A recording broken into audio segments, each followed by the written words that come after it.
Salut à tous les amis, j'espère que vous allez bien. Aujourd'hui on se retrouve pour une nouvelle vidéo et comme je vous l'ai dit, on continue dans la méca sur les R5 Alpine Turbo avant de rattaquer la carrosserie. Je me garde un petit peu le côté carrosserie pour cet été. Ça va être bien plus facile avec les températures élevées de pouvoir peindre. Donc aujourd'hui on continue, la dernière fois on a terminé le moteur et aujourd'hui on va s'attaquer au carburateur de cette R5 Alpine Turbo. Les amis, avant de démarrer, je souhaitais remercier le partenaire de cette vidéo, Autodoc. Autodoc, les amis, c'est un site de vente de pièces détachées automobiles partout en Europe, avec des prix vraiment attractifs et c'est disponible sur leur site internet autodoc.fr ou directement via votre smartphone via l'application Autodoc. Autodoc est présent dans plus de 21 pays en Europe. Il dispose également aussi d'une chaîne YouTube pour pouvoir trouver des tutos mécaniques, donc favoriser un petit peu le public à faire soi-même et surtout à bien faire puisqu'il dispose également de conseillers que vous pouvez directement avoir par téléphone. Donc les amis, comme d'habitude, tous les liens sont en description de la vidéo, l'application Autodoc, le site Autodoc et bien évidemment la chaîne YouTube Autodoc. Allez, on lance cette vidéo, go! Alors, d'après les factures, il avait déjà été refait au niveau des joints, etc. Mais bon, si vous vous souvenez un petit peu de toute l'arnaque qu'on a pu constater sur cette R5 Alpine Turbo, je préfère repasser dessus. Donc je dispose d'une pochette de joints intégrale pour ce carburateur là, avec également les pointeaux neufs, etc. Donc on va refaire à neuf ce carburateur. Qui plus est, soi-disant il a déjà été refait, mais on voit qu'il y a des joints qui sont assez craquelés, assez secs, etc. Donc j'ai de gros doutes, et à l'inverse on voit une durite ici qui est neuve. Donc voilà, j'ai vraiment des doutes. La durite qui est ici, c'est une durite que je me suis procurée sur AliExpress.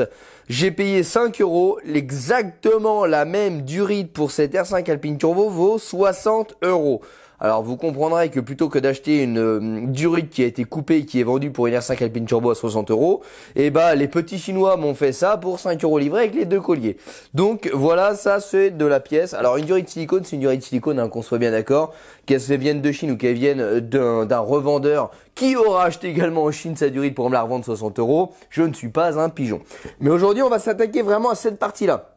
Vous le savez, on a validé un petit nettoyant machine à ultrason très récemment de chez HPC Chimie qui est disponible également maintenant sur la boutique. Donc le nettoyant ultrason qui est aux alentours de 20 € les 5 litres qui permet de faire 100 litres. Donc on va également continuer un petit peu les tests même s'il a été validé, etc. Vous savez que j'aime bien continuer à faire mes tests, etc. Un peu triturer les produits. Donc également dans cette vidéo là, on va mettre tout ça dans le bac à ultrason et on va voir un petit peu comment il y ressort avant, après. Alors il est pas très sale, mais ici on a de la fonte d'aluminium que j'aimerais bien récupérer.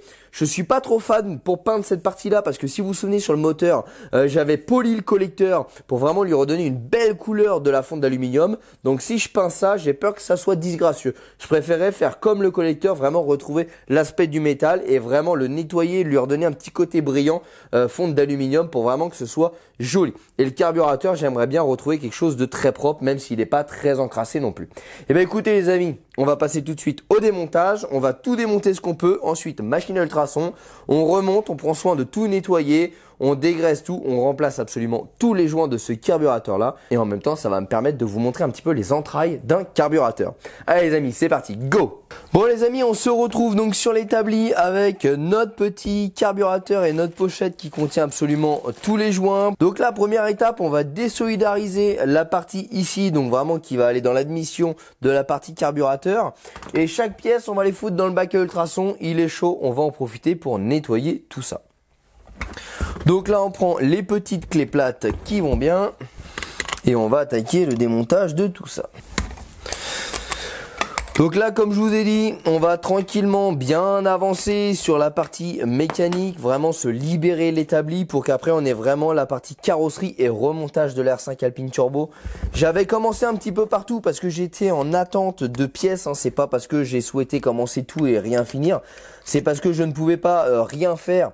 Et en même temps, j'attendais des pièces pour le moteur. Vous savez, les arbres à cam, etc. On a dû tout refabriquer sur mesure. Donc ça a été complexe, long. Donc c'est pour ça que j'avais un petit peu tout et commencé en même temps. Et là, je vais vraiment essayer de finir tout l'aspect mécanique pour après pouvoir vraiment se concentrer sur l'aspect carrosserie et remontage par la suite. On va gagner beaucoup de temps à diviser comme ça plutôt que de s'éparpiller. Donc là, hop, on retire. Et là, on devrait pouvoir séparer les deux éléments. Voilà, donc là, on retrouve le carburateur qui va avoir besoin quand même d'un bon nettoyage. Même s'il n'est pas hyper sale, il est loin d'être hyper propre. Donc soi-disant il avait été refait, hein, voilà, hein, ça va avec le reste de ces péripéties. J'ai des factures que le carburateur a été refait. J'émets de gros doutes quand je vois les joints. Les joints qui ont l'air d'être tout sauf neufs. Ouais, vraiment tout sauf neuf, je confirme. Donc là, on démonte tout ça. Tout ça, ça va être remplacé. Bon, c'est pas neuf du tout, ça c'est complètement cuit. On va retirer toutes les durites. Donc là, première étape, on démonte. On passe tout à l'ultrason pour vraiment absolument tout nettoyer. Vraiment avoir quelque chose de très propre avec plus de merde dedans. Et ensuite, on remonte. Et dans la dernière phase, donc sûrement dans une autre vidéo, on va faire les réglages du carburateur. Donc ça devrait venir quand même plus loin. On va remettre tous les paramètres d'origine du carburateur. Donc sur l'RTA, vous avez tourné 2 tours, dévisser un demi-tour, machin, 3 tours, là faut venir en butée, etc. Et après, on va devoir faire tous les réglages de carburation sur la R5 Alpine Turbo quand elle va redémarrer parce qu'on a forgé le moteur. On repart sur de la mécanique qui est neuve. Potentiellement, le carburateur a déjà été réglé pour de la mécanique usée. Donc voilà, on peut pas se permettre de laisser ça comme ça au risque de tourner avec un mauvais mélange air-essence et de flinguer tout le boulot qu'on a fait. Donc de toute façon, le carburateur, au-delà de sa révision qu'on est en train de faire, va partir avec une très très grosse révision et un réglage optimal pour le moteur. Donc là, cette partie-là qui est tout simplement le collecteur, donc qui est bien cracra dedans, bien noir, elle a bouffé de l'huile, hein. Donc ça va aller faire un petit bain dans la machine à ultrasons. Donc là, on va retirer la partie supérieure du carburateur. Donc là, c'est vraiment là où l'air rentre dedans. Donc là, on va essayer de retirer ces goujons. Bon, quand vous avez besoin de retirer des goujons comme ça, si ils sont pas grippés, donc là ça y va très bien, vous voyez, avec une pince multiprise on vient pincer le goujon et on y va. S'ils sont grippés, cherchez pas, vous allez défoncer vos goujons à le faire à la pince. Vous prenez 2 écrous comme ça que vous venez serrer très fort l'un contre l'autre pour faire contre-écrou, et après vous dévissez celui du dessous. Il pourra pas se dévisser vu que l'autre fera blocage et ça va sortir votre goujon. Ça, c'est un petit peu la technique quand c'est grippé. Donc quand je parle de goujon, je parle goujon de carburateur, goujon d'admission, goujon d'échappement. C'est le même topo à chaque fois.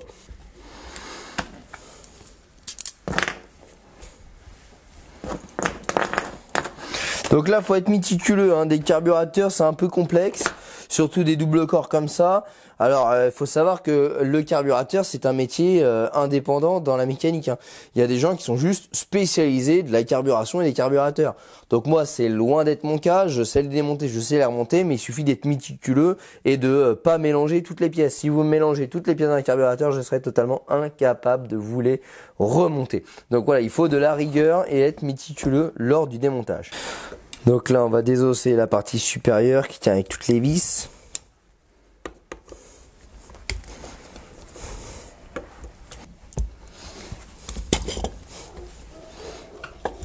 Voilà, donc là, on va défaire les axes.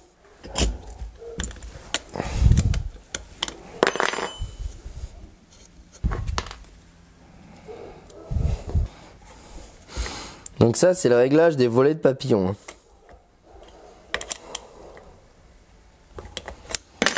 On voit bien que ça interagit, en fait c'est les petites tiges qui vont venir ouvrir et fermer nos volets. On a des petites goupilles, hop.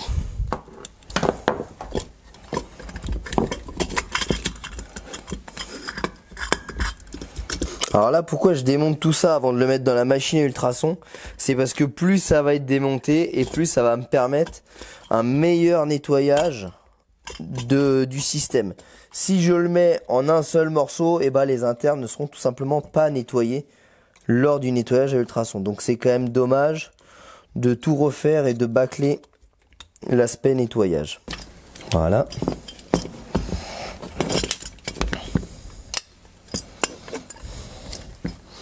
Et hop.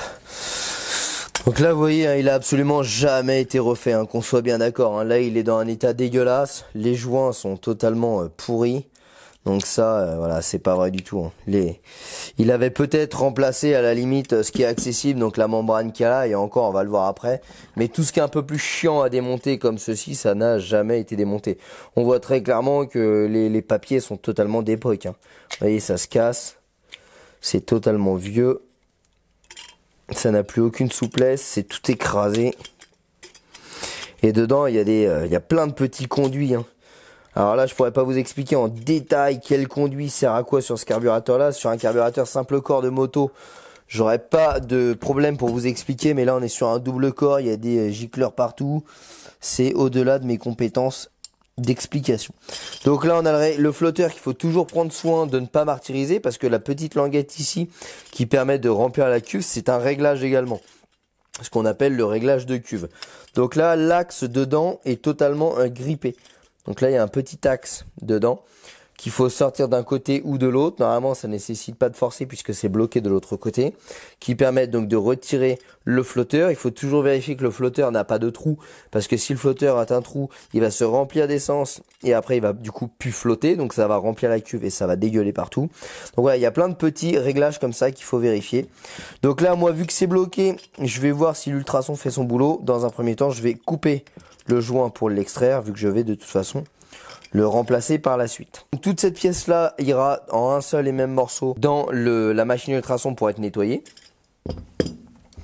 Là, on attaque toujours notre carburateur, donc là on va pouvoir démonter un étage en plus, voilà, qui nous donne accès encore à des joints. Donc là, il y a des joints partout là-dedans, hein, avec les plaques et encore des joints.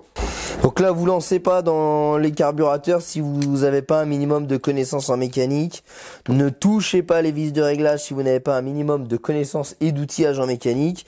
On est quand même sur des trucs un petit peu précis qui nécessitent des réglages importants. Ne vous lancez pas si vraiment vous maîtrisez pas la chose. Donc là, pourquoi on dit double corps, hein? C'est parce que tout simplement le carburateur a deux corps. Donc c'est aussi simple que ça, et vous voyez, il en ouvre un, et après au régime, il ouvre le deuxième. En gros, ça fonctionne comme ça. Tout ça, c'est des réglages. Les réglages, ils s'inventent pas. Ils sont faits d'une manière, entre guillemets, précise par le constructeur en fonction des réglages préconisés par le constructeur. Et quand vous avez une préparation moteur, et ben après, il faut vraiment des réglages, entre guillemets, propres à votre moteur. Et là, on fera appel à un professionnel pour le réglage. Donc là, on constate bien hein, dedans que c'est loin d'être propre, hein, c'est assez cracra même. Il y a pas mal de noir, de résidus sur les papillons ici, de résidus de vernis. On a de la saleté ici blanche que produit l'essence quand elle est stockée comme ça. Donc on voit bien hein, très sincèrement que ce carburateur est loin d'avoir été refait au moment de l'achat de la voiture. Donc là on a tous les gicleurs. Donc là c'est pareil, je vais les laisser dedans pour le nettoyage. Pourquoi? Parce que je ne veux pas mélanger les gicleurs. Ça aurait été mieux de démonter les gicleurs pour le nettoyage à ultrasons, mais je ne sais pas si les gicleurs sont identiques d'un côté et de l'autre, et je ne vais pas mélanger, parce qu'une fois que je vais les avoir démontés, je peux inverser le gauche et le droit, qui ne seront du coup plus associés au même corps, et potentiellement foutront le bordel quand je vais redémarrer la voiture. Donc je vais les nettoyer un à un une fois que j'aurai passé tout ça à l'ultrason, comme ça je ne prends pas de risque. Là on a tout le système de membrane ici, et on en a un autre ici. Donc tout ça c'est également démontable. Donc c'est parti, on démonte. Donc ça c'est les membranes qui vont permettre d'amorcer à chaque fois comme ceci l'arrivée d'essence. Donc en fait vous avez exactement la même chose sur vos tondeuses, vos débroussailleuses, tout ça à la maison.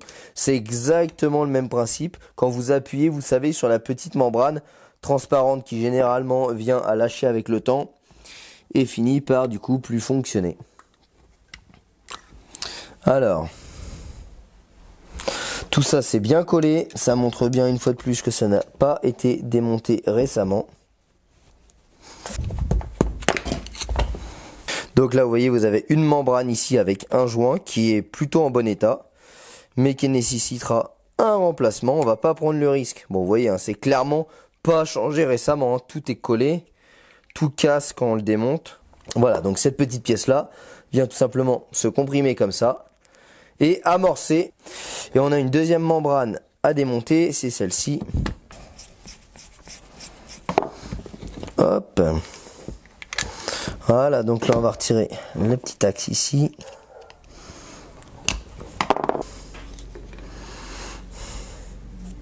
Donc là une autre membrane. Bon, et ben maintenant qu'on a approximativement tout démonté, on va pouvoir attaquer le nettoyage. Là, vous voyez très bien l'encrassement.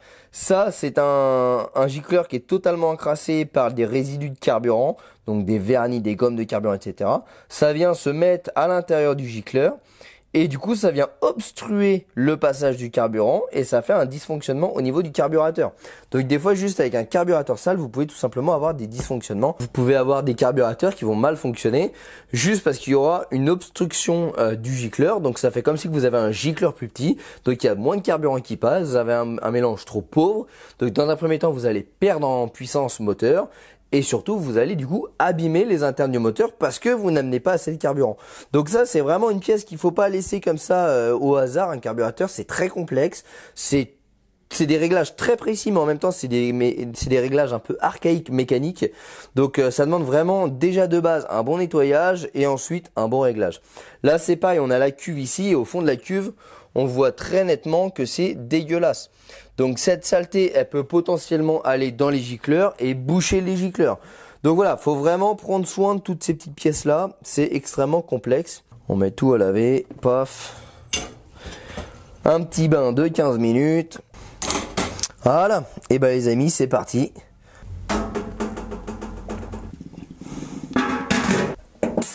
À tout à l'heure.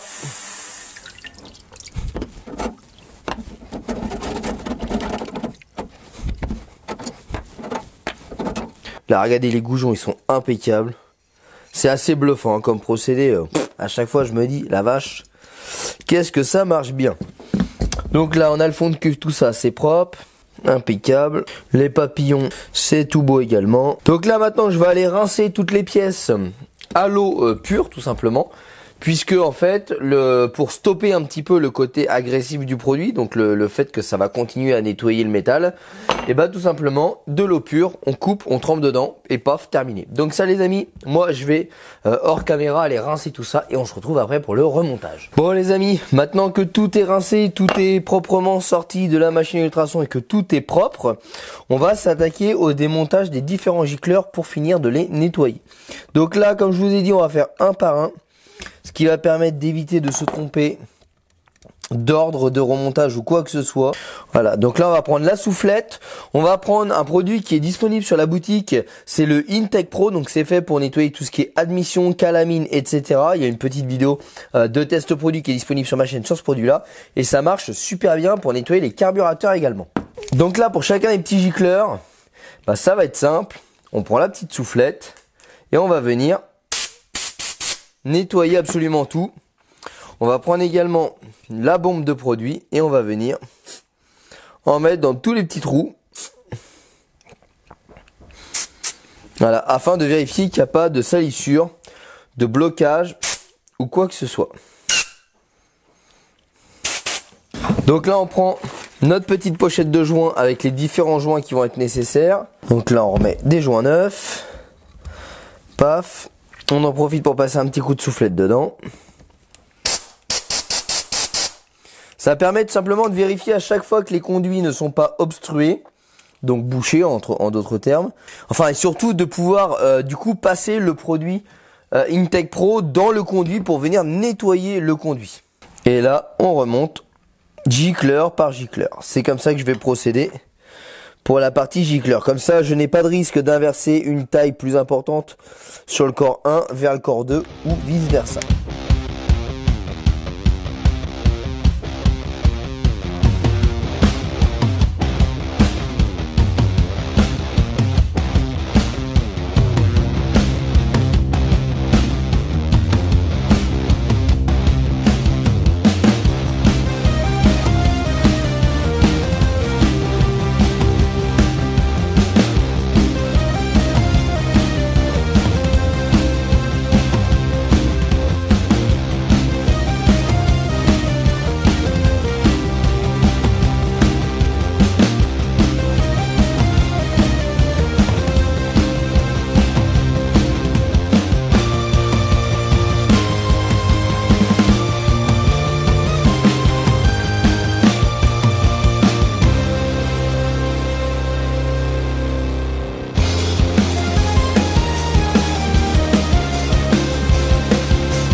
Avant d'attaquer la partie flotteur, donc la partie basse du carburateur sur le corps, on a quelques petites choses à faire.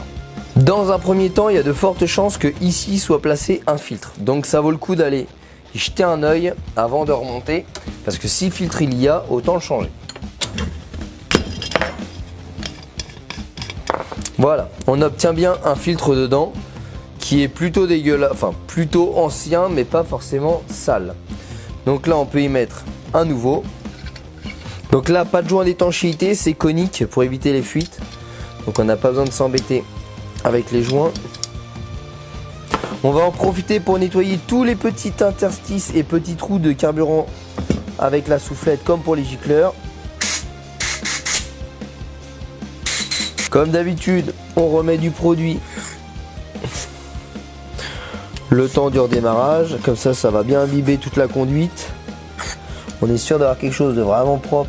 Donc là les amis, maintenant on va venir attaquer la dernière partie, donc le dessus avec les deux leviers ici. Pour déjà remettre le joint, il va nous falloir extraire le flotteur, et ce qui va nous permettre de pouvoir vérifier un petit peu la petite buse dedans, le petit pointeau qui permet le passage du carburant. Donc là on prend un petit tournevis ou un petit chasse-goupille selon ce qu'on a sous la main, et on va venir extraire l'axe qui maintient tout ça. Voilà. Le flotteur, là on fait extrêmement attention, ça a un sens, donc on essaie de ne pas perdre le sens des pièces.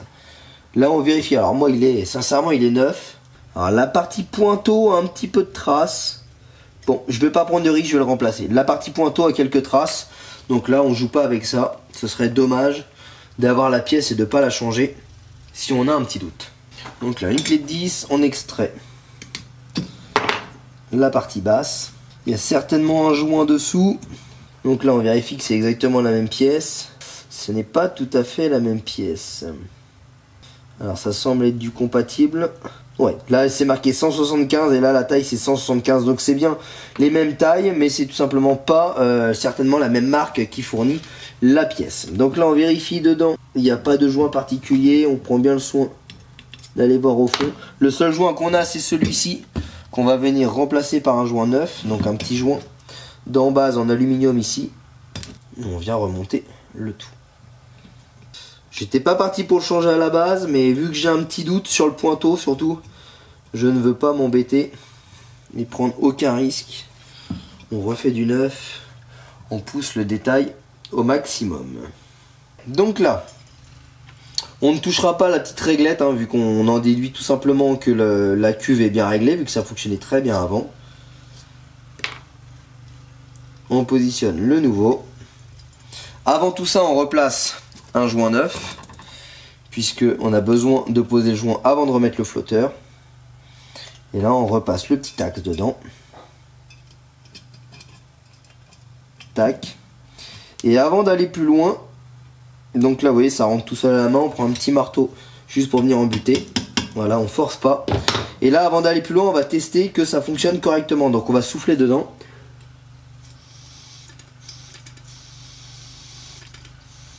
En l'occurrence, ça fonctionne parfaitement. Donc là, maintenant, on peut attaquer la deuxième phase du remontage.